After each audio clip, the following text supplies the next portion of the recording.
This is an energy sword. You see it in all the Halo games and all through Sangheili history. But would it be practical in human history? Well, if we were to compare it to a normal sword, this one is about the length and shape of a gladius, a Roman sword.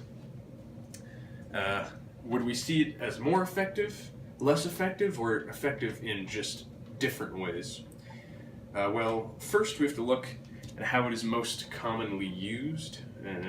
In the games you see, it is most commonly used held like this, with one hand out in front as a counterweight for thrusts, and the 2 points held in front, so if you ever get anybody too close to you, you can give them what for.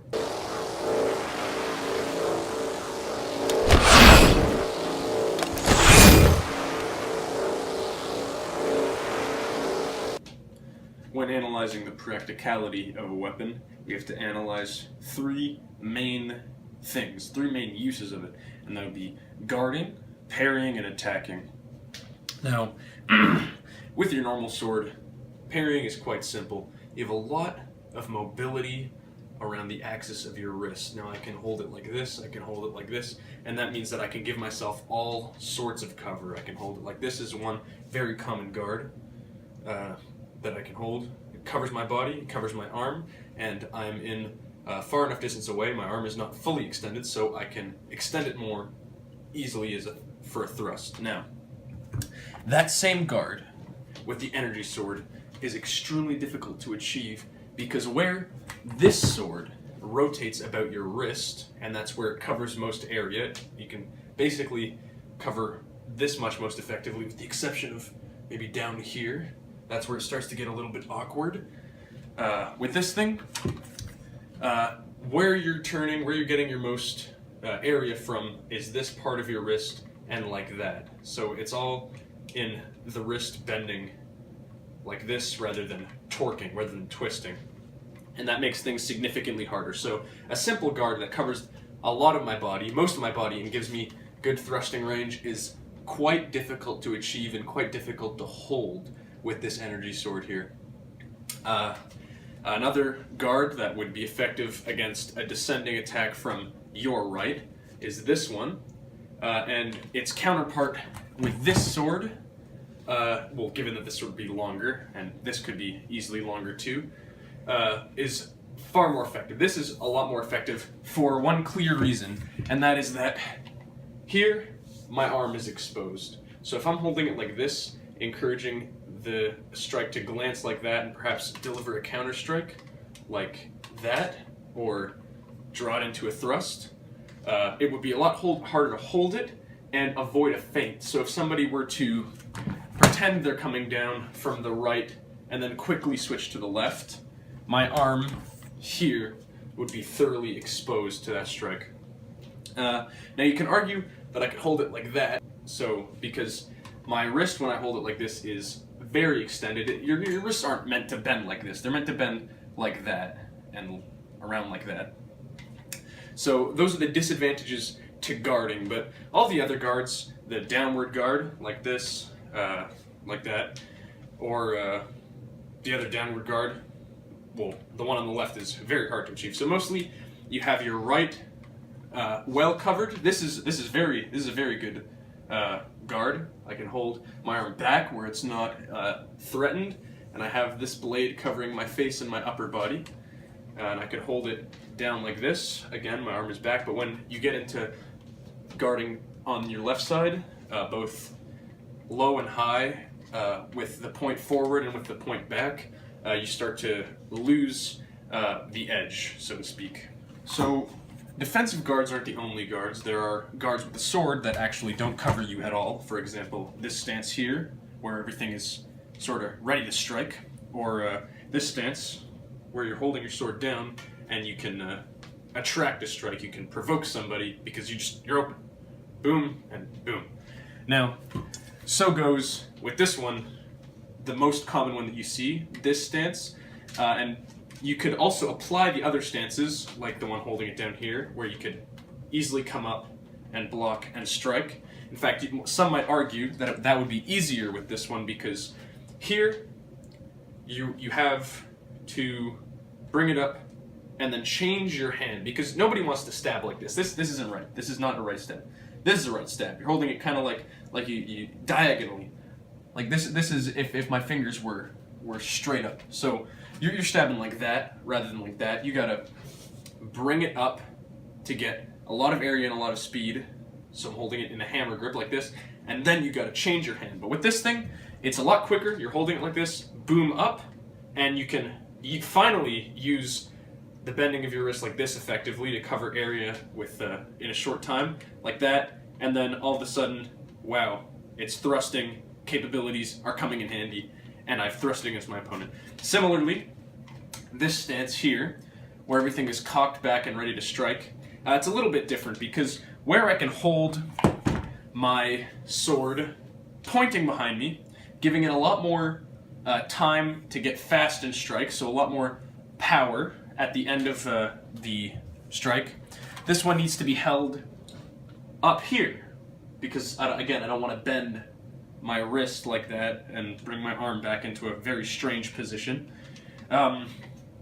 This brings us to another important point, and it's that while this can, as you can see, be more capable at striking down, this is less capable at striking down. So if I were to hold it, I have this range, this good range, from here, that 90 degrees of range.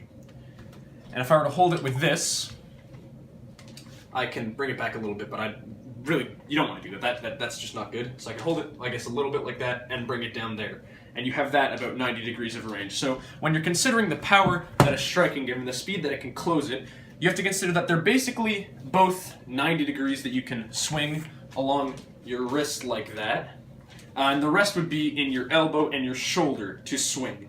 So it's not like you have more power with this swing. I think you'd have just as much power depending on how you properly swung. If you were to incorporate this motion into your swing and not wait until after, then you would approach your target with the blade quicker, and you'd be able to strike just as quick as with the sword. And another interesting thing is that if you're doing a descending strike with this, and it's parried, you now have a lot more room to sort of put your sword down, like this, over the blade that's parrying it, and now you can thrust into their head or into their shoulder because you're able to get over. This doesn't have a quick and easy way to get over. You have to tilt your arm and go down like that, which, if I'm being parried, I have to do that, whereas with this, it's all one motion. You could even argue that when you're doing a downward strike, you could strike over their block,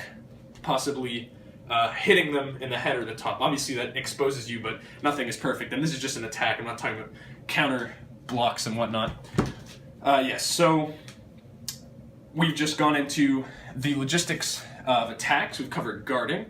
Now, parrying kind of goes with guarding. It's mostly what I was talking about with this.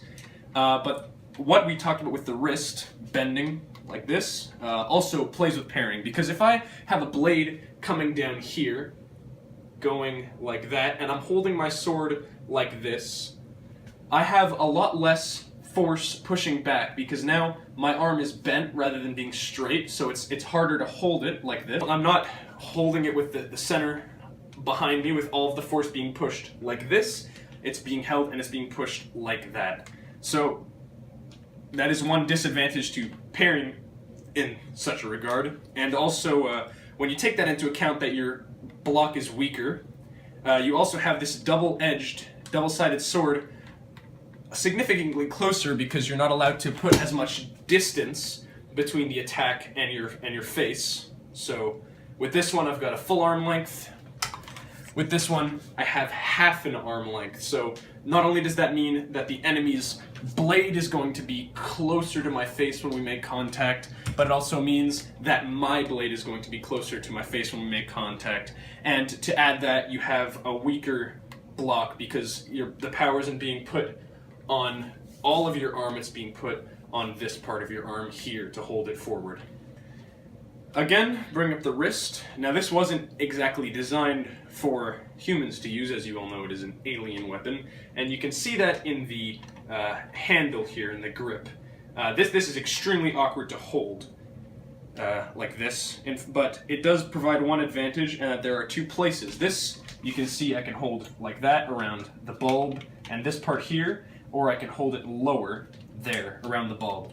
But if this were to be, I think, straight, it would be a lot less awkward to hold. Like this is slippery and kind of jumbly and whatnot. Attacking with this thing, the designers had thrusting very clearly in their minds here. But there's one problem with this thrust, and is that instead of all of the force, especially if you're fighting with armor, if you're fighting against soft tissue, somebody just in on clothing, this is very good because you've got double the wounds. So it's a lot harder for them to clean it up. But if you're fighting against somebody in armor, all of the force that would have been directed to one point of the armor is now directed to 2 points of the armor. So when you thrust in, it's not all gonna go into 1 point of the plate, for example, or thrusting against plate is probably not a good idea. Against chainmail, it's not going to all go into one little section of the chainmail and have all the force put on that 1 point. That your force is now going to be spread to 2 different points. So, because the main point of armor is to spread damage over as much area and make it take place over as much time as possible, because then it has less of an immediate, shock effect, less of a hit effect.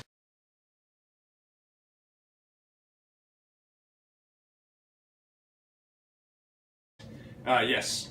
And weapons, believe it or not, are trying to get as much force and as little space and as little time as possible. So that's why you see all of this come down to a little point, because you want to wedge all of this mass, all of this force down to this little point, because now this little bit of armor is going to have to deal with all of that. But if you're spreading the sword over 2 different points, now you're having its capability, because this part of the armor can deal with this half, the other part of the armor can deal with this half, and it's just not as effective as thrusting with one single point behind it. But compared to a normal sword, well, this gladius, for example, this has one advantage against chainmail, and that is that these points are extremely thin, and that could sort of have an effect against little links of chain that a thinner sword could get through. And there are actual swords, and specifically daggers, that are used to get through a knight's chainmail. If you get up close to them, you wrestle him to the floor, because a sword isn't going to do anything against full plate. You wrestle him to the floor, you stab him in his armpit or in his groin in order to penetrate the chainmail that's blocking these, because there's no plate here, because then you wouldn't be able to bend your arm. So this would be one good use for that. And actually, one thing that swords were used for, fighting knights and whatnot, was you'd hold it like this, and you would dig it under their under their arm, in their groin, under the chainmail, to get this all forced into 1 point, because you're not going to swing at a fully plated knight and do anything. It would bounce right off. Maybe a hit at the head might do them a little bit of mischief, but a hit with the hilt would do a lot more. So a lot of people swung their sword around and bashed them in. Like, this is a war hammer at the end of this thing. They bashed them in with the hilt. So I do not see that being entirely practical with this, although I think half swording is definitely a possibility, where you go in, and with these small points here, that would be very good against chainmail. And the fact that this is designed with thrusting in mind would give it a lot more force behind its push. But there's one thing that this has, that this does not, and that is the upwards reach. So I'm holding it normally now, and it is basically vertically up. If I want to get under somebody's armpit, I want to be doing that. If I want to get into somebody's armpit with this, I really have to lower my arm, because my wrist can't bend that much. That's another problem with the wrist. It can't bend that much. So if I want to go in for a half sword attack, I would grab it where it's not sharp, first of all, and I would have to dig up with my arm instead of with my wrist. So that makes it harder. And on the topic of hitting this like it's a war hammer, I could imagine some variants of a medieval version of this or whatever, having a guard coming out here. And I suppose you could lay an attempt to go in and hold it maybe with these two and swing it and bash somebody's head in with the guard, but I think a solid hilt like this would be a lot stronger at doing that, because, you know, it's all one piece, it's not thin, and there's a lot more mass here than there is here. Which brings us to another point, and I said solid. This is not very solidly built. Whereas this is one continuous piece of metal coming down, although it thins out, yes. It is one continuous piece of metal. This is two long pieces of metal connected by what I assume, I'm not going to dismantle this, but what I assume is one piece of metal going through here. That makes the most sense. And that means that the weight for both of these is held on one tiny piece of metal that is not a continuous piece. And if I were to hold this like this, that would be a lot easier, and easier on the material than holding it like this. So that means that when these two clash, it'll be harder for this to cope with the attack. And another thing is, while a normal sword, the guard is able to well protect you from your fingers from this side, but it is relatively well able to protect your fingers from this side. This thing does not do that, because nobody's going to be striking like this, which is the equivalent of this part of your sword. That's just not going to happen, because if it did, you would go in. If it did, it would glance off and hit you, but you could have this be a bit wider. The sword is going to come down here, and it is going to hit you. But I do believe that there are some modifications that you can do to this to make it more effective in such a regard. And the first one would be, you could easily have this as just one thin blade if you wanted to maintain its penetrability, or you could have it even a thicker blade if you just wanted a nice sword that you could thrust and swing with well. Obviously not, as we've seen, as well as this. Although swinging is quite easy. If you want to attack, the only real awkward attack is this one, but that's also quite awkward with a sword. But you could easily supplement that by, boom, going in like that, which you could easily do with a sword too. But the thing with the sword is that you have to draw back a lot more to get the power that you need. See, I can bring my hand all the way back like that and go like that. With a sword, you'd have to be holding it like this, and it would have to come up really quickly. But this thing, I think, has an advantage in this attack here. With this, it's simple. This, that, all of the cuts are easily doable with this. The thrusts, even more doable, except for, as we said, the upwards thrust as used in half sorting. Yes, so one single blade covered with metal through the middle, so that it's not as wibbly-wobbly as this one is. And possibly a basket cup hilt. There are a couple swords, the Infected Energy Sword in Halo 5 and the Prophet's Bane as well, have the little basket hilt and make a broad energy sword that could protect your finger from boom. But, you know, if you're fighting with two energy swords, what is that really going to do? It's just going to cut through it. But we're talking about realistic historical uses for this weapon. So mine is metal, and I'm going to pretend that the ones we're talking about, well, I am talking about metal ones, so that would protect my fingers. One important thing that people use swords for is, you know, with shields. So if I were to have a shield, I don't actually have a shield with me right now, but we got a shield in this hand, okay? This is a shield hand. There is actually an advantage with this, because I can do all of my cuts here and keep my hand relatively far back behind here. It's still comfortable. It's exactly how it's supposed to be. My hand is right side up. I'm not torquing it. I don't have to hold it like this. I don't have to hold it with my wrist down. I'm holding it relatively well, and my arm is back behind my sword. So if I'm fighting with this sword in formation, I can cut all around my sword. I can cut low. I can cut high. All of the while, I don't have to do any weird stuff with my sword. Now, this thing in formation, you're going to have to be cutting really close in the hammer grip if you want to protect your arm, because cutting with this grip, you're going to have to bring your hand out too much. Or you're going to have to bend your arm in a very weird way. I mean, you won't be putting it out, you'll actually be putting out less. So if you want to protect your hand, you're holding it like this, and you're sacrificing power, and you're sacrificing comfortableness. You're not as comfortable holding it like this. If you're fighting in between 4 and 8 hour battle where you're in the front, you don't want to be dicing people like this. You want to have strong, consistent swings in the hammer grip with your nice arms being used.